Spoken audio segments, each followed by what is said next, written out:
Welcome in, everybody, to a deep dive this time into a case that really just captivated the entire nation when it happened, Yeah, the Watts family murders. absolute. And we're going to be using the Wikipedia entry on the Watts family murders as the main source here Great to source. kind of guide us through this whole story. Yeah, it's a wild one for sure.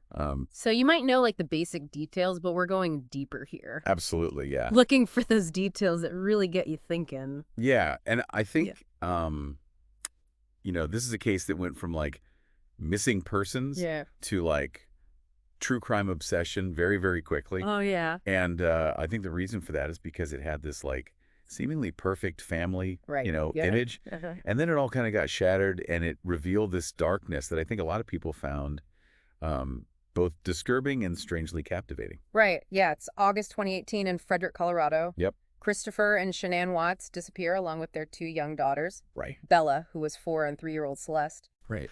Shanann was also 15 weeks pregnant with their son, Nico. Yeah, and on the surface, they seem to have it all, right? Yeah. 5-bedroom home, stable job at Anadarko Petroleum. Uh-huh. Shanann was involved in multi-level marketing.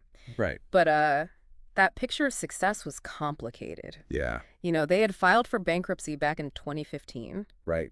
And maybe that financial strain played some kind of role in what happened. Yeah, and there's this detail about Shanann's work Yeah. that becomes super important later on. Okay. So remember, she was involved in that multi-level marketing, Uh-huh. selling a product called Thrive. Right. This required her to travel pretty frequently for work. Yes. And it was during one of these business trips that the story takes this really chilling turn. Yeah, it's the early morning hours of August 13th, Okay. when Shanann is returning from a work trip to Arizona. Uh-huh. Her friend and colleague, Nicole, drops her off at home around 1:48 a.m. Okay. And what starts out as like a routine return from a business trip. Right. Very quickly becomes anything but ordinary. Yeah, the timeline's important here. Yes, very much so. Missed appointments, unanswered texts. Right. Friends and family start to worry something's wrong. Yeah, especially Nicole, Yeah. who dropped her off. Right. She becomes increasingly worried and goes back to the Watts home to check on her friend, but there's no answer. Right. So she calls Chris and the police. Can you imagine that? I know, it's scary. You drop your friend off, everything seems normal, Man, and then within hours, she's gone. it's like a nightmare. Yeah. Yeah, it is. So the police arrive for a welfare check, Right. and right away, things just aren't adding up. Nope. The family dog is there, Uh-huh. but Shanann and the girls are nowhere to be found. Right. And the details inside the house Yeah. make it even more mysterious. But Well, they find her purse, her keys, and her medication, oh, all still inside. okay. Even more unsettling, her phone is like tucked away between the couch cushions. Oh yeah. And her car's still in the garage with the car seats. Really? Still inside. Wow. And then there's the missing wedding ring. Okay. It wasn't on her finger, but it was later found like on the bedside table. Huh. So this isn't just like someone who stepped out for a bit. Right. This suggests that Yeah. something much more deliberate Right. and potentially sinister is happening. Yeah. So at this point, the FBI and the Colorado Bureau of Investigation CBI. get involved. Yeah. The investigation really intensifies now, and all eyes are on Chris Watts. Yeah, but here's the thing. What's that? Remember that neighbor's security footage Oh yeah. Yeah. that we mentioned earlier? Uh-huh. It's going to become really important Okay. in breaking down Chris's initial story. Okay. So initially, Chris denies any involvement. Right. Claims he last saw Shanann at 5:25 that morning when he left for work. Uh-huh. And he stuck to the story even as the investigation got more intense around him. Right. He even did those televised interviews, Oh, yeah. pleading for his family to return safely, Yeah. which is really interesting when you think about it. Yeah, it's like Chris Watts on camera pleading for his family while you can hear search dogs in the background. In the background, It's kind of creepy. it's super creaky. And I Yeah. think investigators picked up on that. Yeah. Something just wasn't right. Something felt off. Yeah. So their suspicions are validated on August 15th Okay. when the FBI officially joins the search. Yep. And they give Chris Watts a polygraph test. Right. And this is a huge turning point. Right, because he fails. He fails. And that failed test leads to like this chain reaction. Yeah. He confesses first to his dad, Right. then to the authorities. Yeah. Chris admits to killing Shanann, Mm-hmm. but says that she was the one who smothered their daughters. Classic deflecting blame. Right. Trying to make himself look like the victim in this horrible situation. Right. He says that he found Bella dead Uh-huh. and then saw Shanann strangling Celeste Wow. in a fit of rage. It's a story meant to get people to feel sorry for him, Right. but it quickly falls apart under scrutiny. And there's this one detail that investigators zero in on that seems really damning. That's that. So the location where Chris says that he got rid of the bodies, Yeah. the Anadarko oil field where he worked, it seems too convenient, It does, yeah. too calculated. A little too planned out Right. for someone supposedly acting in the heat of the moment. Yeah, and remember that detail about Shanann's job? Uh-oh. All the traveling? Uh-huh. Chris actually uses this later Oh, really? to try and explain his actions, Okay. saying that he wanted a fresh start, Okay. a new life without his marriage and family. Wow. So investigators using markings that Chris actually made on a photograph? What? Yeah. Wow. They arrive at the oil field late at night, Uh-huh. ready to see if his story checks out. Yeah. But what they find paints a very different picture. Okay. The scene is grim. The bodies of Bella and Celeste are found submerged in separate crude oil tanks. Oh my gosh. And Shanann is found buried in a shallow grave nearby. Oh, that's awful. And the details of how they found the girls are especially disturbing. Yeah. It looks like they were probably still alive Oh gosh. when they were brought to the oil field. Really? They were small enough to fit through these hatches on top of the tanks. Mm-hmm. And investigators actually found scratches on Bella's body, Oh no. suggesting she was pushed through one of those openings. Gosh. It just completely destroys Chris's claim Right. and raises serious questions about how planned out this was. Right. I mean, those scratches on Bella's body are just chilling. Yeah. Evidence that really challenges Chris's story of like a sudden rage. Right. It suggests that he planned this, Right. that it was cold-hearted and just really difficult to even understand. Yeah, it's hard to imagine what those girls must have been going through in those last moments. How awful. And for Shanann, too, carrying their unborn son, Nico. It just adds another layer of tragedy. Absolutely. The discovery of the bodies just sends shockwaves through the community. Yeah. And really the entire nation. The whole country's watching. Yeah, Chris is immediately fired from Anadarko. Right. And he's charged with 3 counts of first-degree murder. Okay, one for each of his daughters and one for Shanann. Right. And because of the girls' ages, and because he was their father, Yeah.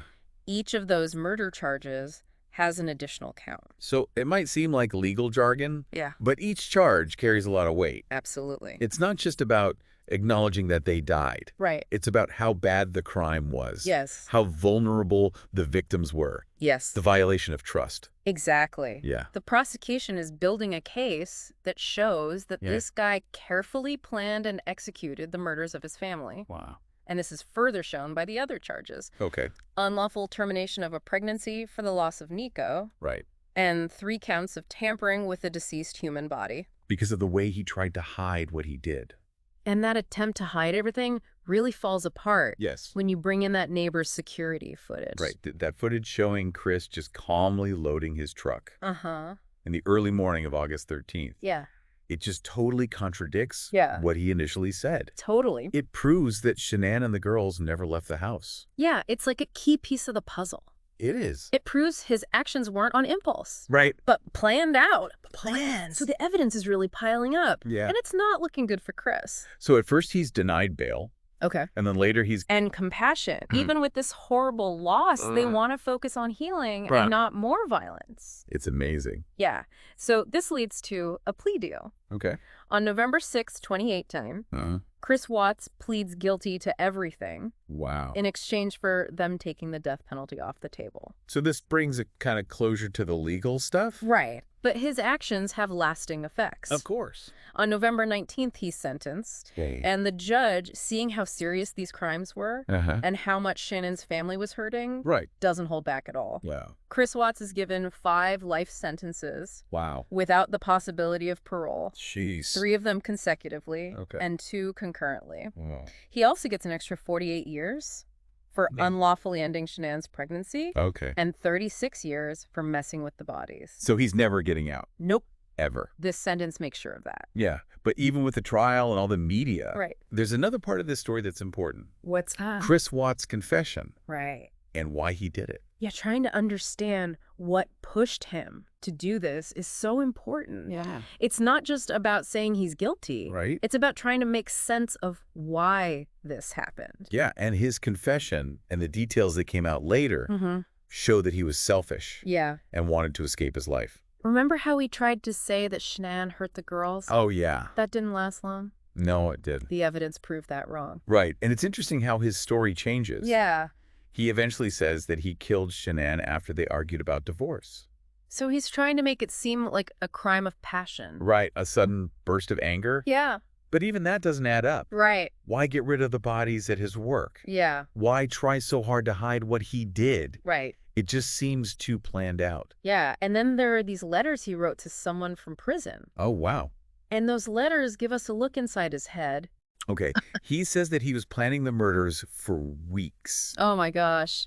And even says that he gave Shanann OxyContin, What? hoping it would end her pregnancy. Gosh, that's just horrifying. Yeah, this wasn't just about ending his marriage. Right. It was about getting rid of his family Wow. and starting over without them. He was willing to give up everything. Yeah. His wife, his daughters, his unborn son.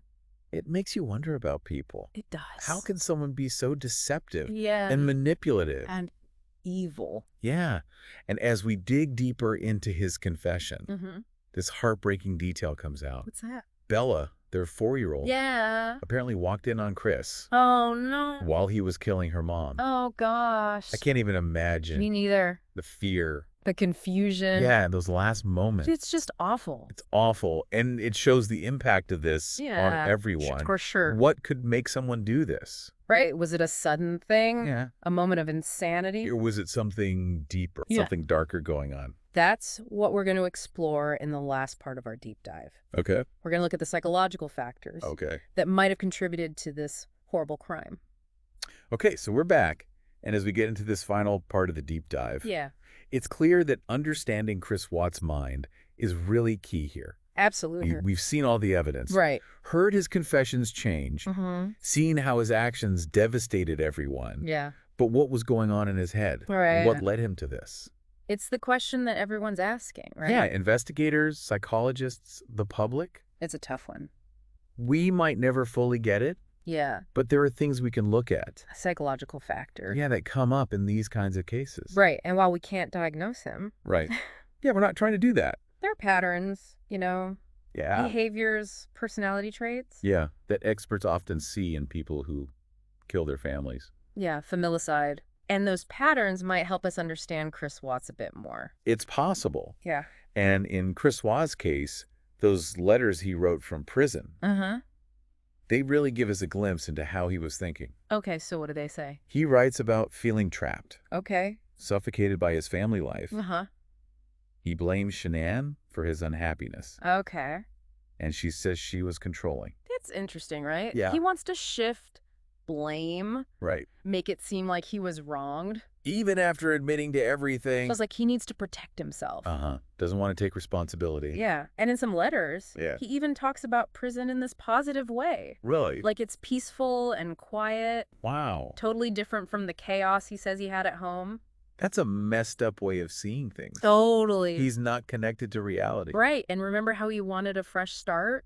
Yeah, new life with his girlfriend. Right. Without his wife and kids. It's like he's a narcissist. Yeah. He can't see things from other people's perspectives. His wants were all that mattered. Uh-huh.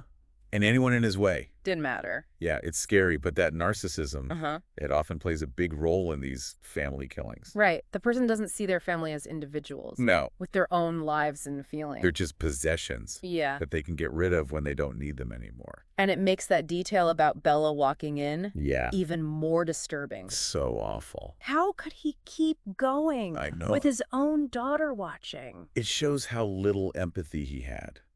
It's a reminder that anyone is capable of this darkness. Yeah, it's really unsettling. This whole deep dive into the Watts family murders Yeah, has been intense. it has. We've seen this perfect family image shattered. Uh, It was all lies, deceit, right. and unimaginable cruelty. Yeah, we've looked at the legal stuff, Right, all those charges. the psychology. Yeah, what might have caused all of this?